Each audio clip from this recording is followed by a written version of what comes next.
ख्यात कवि कुमार विश्वास की एक कविता याद आती है लाइन, तेरी और मेरी रात में बस फर्क इतना है, तूने सोकर गुजारी है मैंने रोकर गुजारी है। किसानों के हालात इस तरह के हो गए कि किसान बॉर्डर पर रो रहा है, किसान पानी की बौछारें झेल रहा है, ठंड झेल रहा है और हिंदुस्तान के जो शहंशाह हैं, शहंशाह हिंदुस्तान माननीय मोदी जी और उनके जो जितने भी कैबिनेट के मंत्री हैं, सारे मंत्री आराम से गर्म कमरे में गर्म रजाई के साथ आराम से रात गुजार रहे हैं।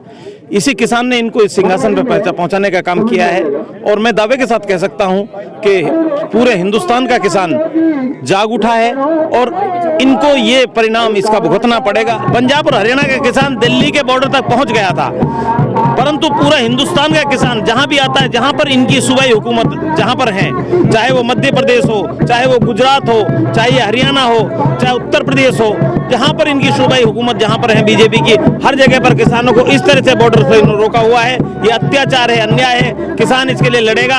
अभी 7 दिन पहले की बात है, हम लोग हमारे राजस्थान के बॉर्डर से अलवर बॉर्डर से हरियाणा की तरफ कूच कर रहे थे, इन्होंने लाठियां बरसाई, हमारे बहुत सारे साथी उसमें जख्मी हुए, जिसमें मैं भी एक शामिल हूँ। वहाँ नूह के एसपी ने आकर के खुद ने लाठियां बरसाई। इन्होंने हरियाणा बॉर्डर को ऐसे कर दिया है जैसे मान लो एक पाकिस्तान या नेपाल या भूटान या दूसरे किसी देश की बॉर्डर हो, घुसने नहीं देते। आप देखिए चारों तरफ पुलिस वाले देखिए, अगर आप पानी भी पीने उधर जाना चाहते हो तो ये किसी को ये अंदर नहीं जाने दे रहे। समझ में नहीं आ रहा, अब इसके लिए हमें पासपोर्ट चाहिए, क्या चाहिए। हरियाणा की हुकूमत भी जो कि करीब मेरे हिसाब से 2, 5, 10 दिन की है, क्योंकि जैसा सुनने में आ रहा है अब तक उससे 4 विधायक अपना समर्थन वापस ले चुके हैं। वैसे भी वालपंथ में आ गई है वो सरकार और बहुत जल्दी वो सरकार गिर जाएगी। और मैं नहीं मानता कि दोबारा खट्टर साहब जो है कानून में ये कहा गया है कि एक किसान दूसरे राज्य में जाके अपनी फसल बेचे ताकि वो ज़्यादा दाम मिले और उसकी दोगुनी आय वो कर सके। लेकिन जब किसानों को इस तरीके से आम हालात में रोका जा रहा है तो वो जब अपनी फसल बेचने जाएगा तो क्या होगा उसके? देखिए, ये इनकी कहने की बात है, ये इनकी कहने की बात है। आप हरियाणा के मुख्यमंत्री ने सीधा बोल दिया कि बाजरा राजस्थान में 1350 बिक रहा है, मेरे यहाँ 2150 की MSP है। तो राजस्थान का किसान अगर मेरे यहाँ बाजरा लेकर के आएगा तो हम उस पर किसी भी तरह को बेच नहीं देंगे, कार्रवाई करेंगे। कार्रवाई की भी गई है। हाँ, कार्रवाई की भी गई है। मध्य प्रदेश के मुख्यमंत्री ने तो उससे भी आगे बढ़ करके बयान दे दिया है।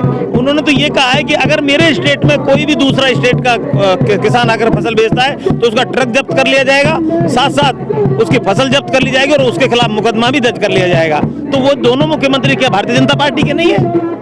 तो ये इनके कहने और कथने में बहुत जबरदस्त अंतर है।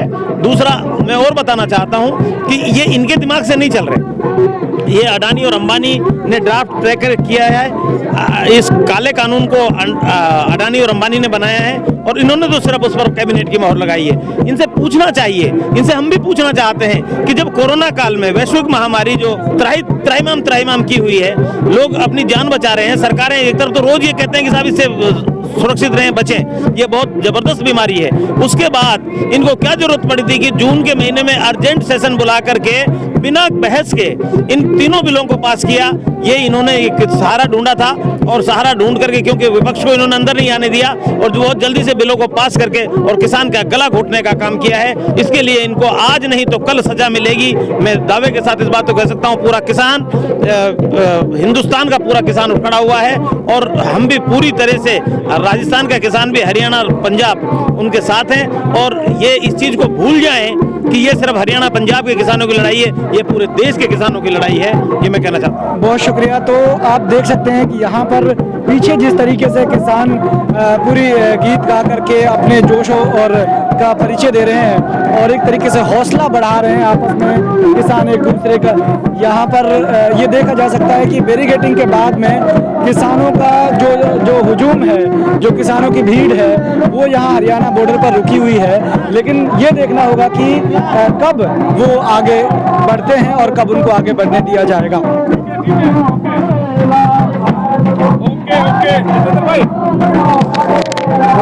ओके।